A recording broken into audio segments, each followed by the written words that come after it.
Hello everybody, my name is Walter and this is episode 65 of my Redstone Commands Series. In this episode I want to cover briefly finite state machines and how you can implement them using Minecraft commands.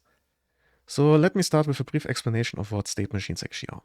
They are, to put it simple, a system, whether that is a contraption or a program doesn't really matter, whose behavior depends on the value of an internal state.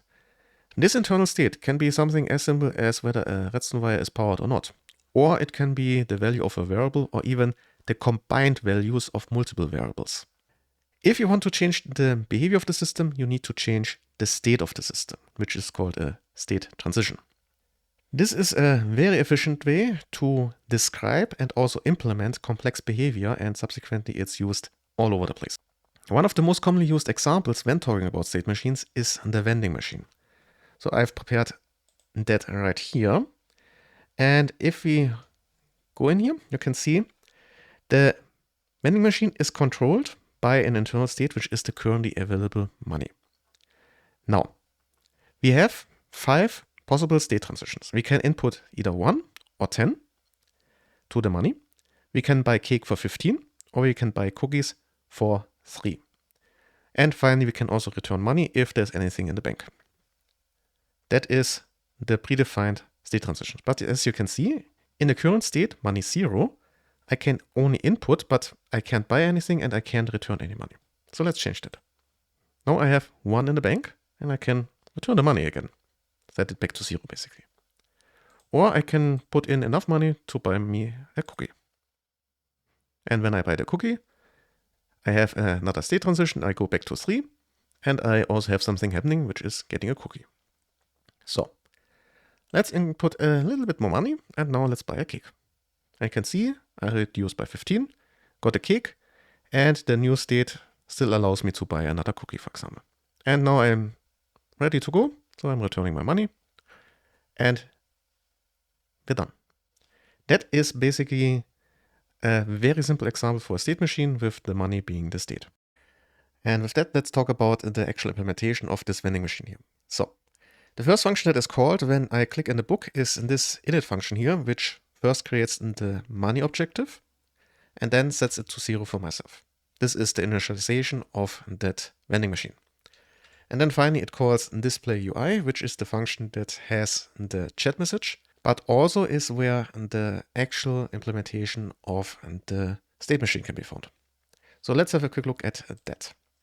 So the first thing what happens is, well, we add a couple empty lines, so we have a bit of distance to the previous message. And then we check in which state we are. That is the actual state machine part. So if we are at 0 or even below, then I can only input money. Subsequently, I have a terror command here that only has embedded commands for the inputs, and the other ones are just grayed out. If I'm between 1 and 2, I can't buy anything, but I can at least return the money again. Then between 3 and 14, I can buy cookies, but no cake. And beyond that, I can also buy cake. So I have 4 different states, depending on the value of the money. And yeah, you can use it as a terror command if you're directly interacting with the player, or you can also just call a function at that point and then do everything else in that function. Now, in the embedded commands, I call 5 corresponding functions. The first one, input 1, adds 1 to the money, and then calls the display UI again to refresh the display or chat message. Input 10, analog, just adds 10. Buy cake, reduces by 15, and then gives a cake. Buy cookie, the same, just with a cookie and 3. And return money, just sets it back to 0. And that's already how this vending machine here is implemented.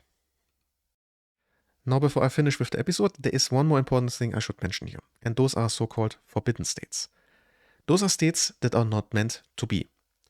There is no proper transition into that state, and there is also quite commonly no proper transition out of that state. So if the user manages to get into that, it will be pretty hard or even impossible to get out of it.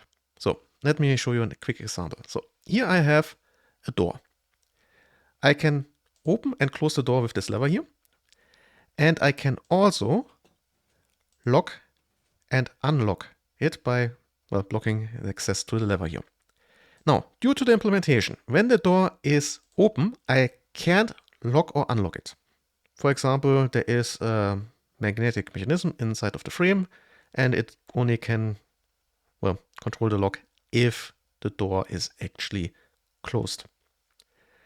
So, as you might have noticed, there's a bit of delay between opening the door and locking of the lock. So let's say we have a user who's a bit too fast, opens and locks, and now he cannot do anything and the door remains open forever. That is a forbidden state in this specific example.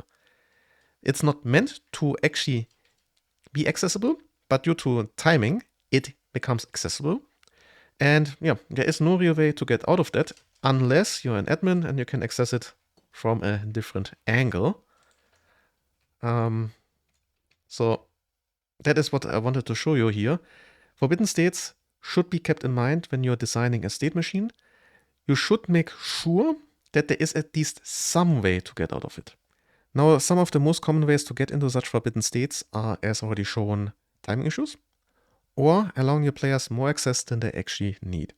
So if you want to make sure that this is not an issue, then I would recommend using triggers and only setting them and making them available for the players basically when the conditions are right, or if you are in the correct state. Otherwise, keep them reset and the players won't be able to, well, finagle themselves into a forbidden state. Also, it might be a good idea to have some kind of backdoor for yourself into the system or have some kind of complete initialization or reset. So if the system somehow manages to gridlock, you can at least reset it. And with that, we've reached the end of this episode about finite state machines. I hope you enjoyed it. I wish you a nice day and well, see you.